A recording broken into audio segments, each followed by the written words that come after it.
घर से निकलते वक्त माँ ने आखिरी बार पुकारा था, आरिफ बेटा रुक जा, रात अंधेरी है। मगर आरिफ ने सुनी अनसुनी कर दी। उस वक्त उसे माँ की मोहब्बत नहीं, सिर्फ डांट याद थी। दिल में गुस्सा था, आंखों में अना और कदमों में बेचैनी। चंद मील दूर से एक बूढ़ा शख्स मिला, जिसकी दाढ़ी सफेद थी और हाथ में लकड़ी। बूढ़ा बोला, बेटा रात के वक्त सफर करना खतरनाक है, कहाँ जा रहे हो? आरिफ ने बेदिली से जवाब दिया, माँ की डांट से तंग आकर घर छोड़ा है। बूढ़ा सुनकर खामोश हो गया, मगर उसकी आंखों में अजीब सी चमक थी। बूढ़े ने कहा, एक बात कहूँ, जो माँ की बात बर्दाश्त ना कर सके वो दुनिया की सख्तियाँ कैसे बर्दाश्त करेगा? आरिफ को ये बात चुभ गई, मगर वो आगे बढ़ गया। उसे अंदाजा ना था कि वो शख्स कौन था और उसकी ये बात आने वाले वक्त की कैसी पेशगोई थी। गांव से बाहर निकलते ही बारिश शुरू हो गई। कीचड़, अंधेरा, बिजली की गरज। आरिफ के कदम डगमगाने लगे। वो एक वीरान मिट्टी के मकान में पनाह लेने लगा। जैसे ही अंदर दाखिल हुआ, उसने एक मदम सी रोशनी देखी और एक बूढ़ी औरत को खांस खांस कर मरने की हालत में पाया। बूढ़ी औरत ने उसे देखा और धीमी आवाज में कहा, बेटा पानी। आरिफ के दिल में हलचल हुई। वो अपनी माँ को याद करके कांप उठा। वो फौरन पानी लेने भागा और औरत के होठ नम किए। औरत कांपती आवाज में बोली, बेटा अल्लाह ने तुझे भेजा है। आरिफ ने उससे पूछा, आपके घर वाले कहाँ हैं? औरत की आंखों से आंसू निकल आए।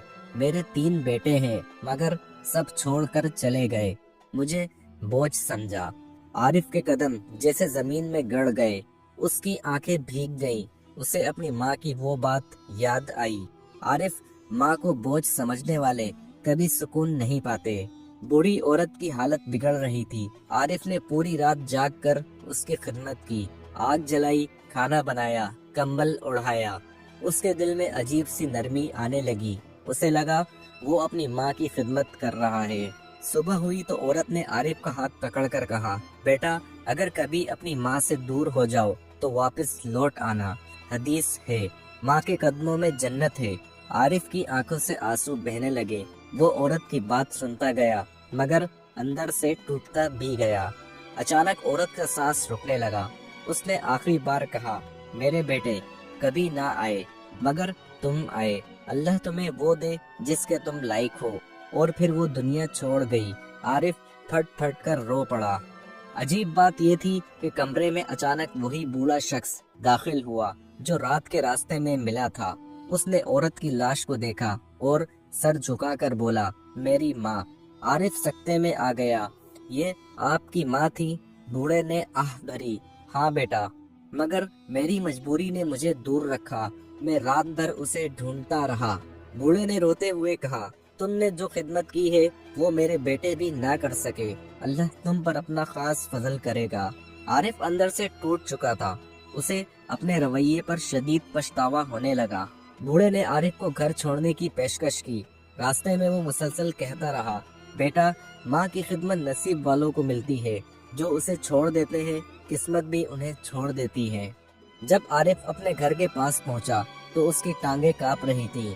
दिल धक धक कर रहा था। उसे डर था कि माँ उससे नाराज होगी। मगर दरवाजा खुला तो माँ आंखों में आंसू लिए खड़ी थी। बेटा तू ठीक है? सारी रात जागती रही हूँ। वो माँ से लिपट गया।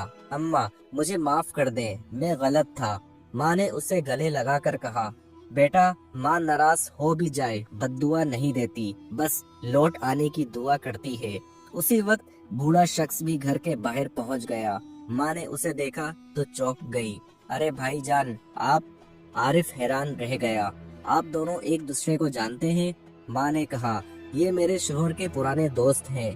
तेरे बचपन में कई बार आए थे। आरिफ हैरत से बूढ़े को देखता रहा, जैसे पूरी कहानी एक राज की शक्ल में उसके सामने खुल रही हो। बूढ़ा बोला, मैंने तेरे बेटे को अपनी माँ की आखिरी रात में देखा। अगर वो मेरी माँ थी, मगर खिदमत उसने की। माँ ने आंखों में आंसू लिए आरिफ को देखा। बेटा अल्लाह ने तुझे एक रात में वो सबक सिखाया जो माँ सालों भी ना कर सकी थी। माँ ने फखर से कहा, तुम आज मेरे बेटे कहलाने के काबिल बने हो। आरिफ के दिल से गुस्सा, जिद, अना सब खत्म हो चुके थे। اس نے ماں کے قدم چھو کر کہا، اماں آج سے میری زندگی آپ کی خدمت کے لیے ہے۔ گاؤں میں اگلے دن عجیب سی ہوا چلی۔ لوگ کہتے تھے اس واقعے نے عارف کو بدل دیا ہے۔ وہ اب ہر صبح ماں کے پاؤں دباتا، گھر کے کام کرتا، کھیت جاتا، ماں کے لیے دوائیں لاتا اور ایک لمحہ بھی ماں کو اکیلا نہ چھوڑتا۔ دن گزرتے گئے، ماں کی صحت بھی بہتر ہونے لگی۔ کبھی کبھی وہ پیار سے کہتی، بیٹا میں نے تجھے پیدا ضرور کیا، مگر آج جو تو بنا ہے وہ تیری اپنی کمائی ہے۔ ایک بار بوڑھا آدمی دوبارہ آیا۔ اس نے عارف کے سر پر ہاتھ رکھا اور کہا، بیٹا ماں کی خدمت کا صلہ دیکھ، تیری تقدیر بدلنے والی ہے۔ واقعی کچھ مہینوں بعد عارف کو شہر میں اچھی نوکری مل گئی اور اس کے حالات بدلنے لگے۔ پورے گاؤں میں اس کی کامیابی کا چرچا ہونے لگا۔ لوگ کہتے تھے عارف کے پاس کوئی خاص دعا لگی ہے۔ عارف مسکرا کر جواب دیتا، ماں کی دعا، اور بس اتنا کہہ کر خاموش ہو جاتا۔ ایک دن وہ بوڑھے شخص کی قبر پر گیا۔ قبر خاموش تھی، مگر اس کے دل میں ایک آواز گونجی، بیٹا جو ماں کا ہوتا ہے اللہ اس کا ہوتا ہے۔ عارف ماں کے پاس بیٹھا، اس کے پاؤں دبا رہا تھا۔ ماں نے آسمان کی طرف دیکھتے ہوئے کہا، بیٹا میرا دل کہتا ہے اللہ تجھے بہت آگے لے جائے گا، کیونکہ تو نے سمجھ لیا ماں کی خدمت کا صلہ کبھی کم نہیں ہوتا، یہ دنیا کی سب سے بڑی کمائی ہے۔ اور اسی لمحے عارف کو یوں لگا جیسے اس کی پوری زندگی روشن ہو گئی ہو اور اسے آخرکار وہ سکون مل گیا جو گھر چھوڑتے وقت کھو گیا تھا۔ پیارے دوستو، امید کرتا ہوں آپ کو آج کی یہ سٹوری ضرور پسند آئی ہوگی۔ اگر آپ کو یہ سٹوری پسند آئی ہے تو کمنٹس میں اپنی رائے کا اظہار ضرور کیجیے گا، اور ہمارے اس چینل کو سبسکرائب اور ویڈیو کو لائک ضرور کیجیے گا۔ آپ کا یہ ویڈیو دیکھنے کا بہت بہت شکریہ۔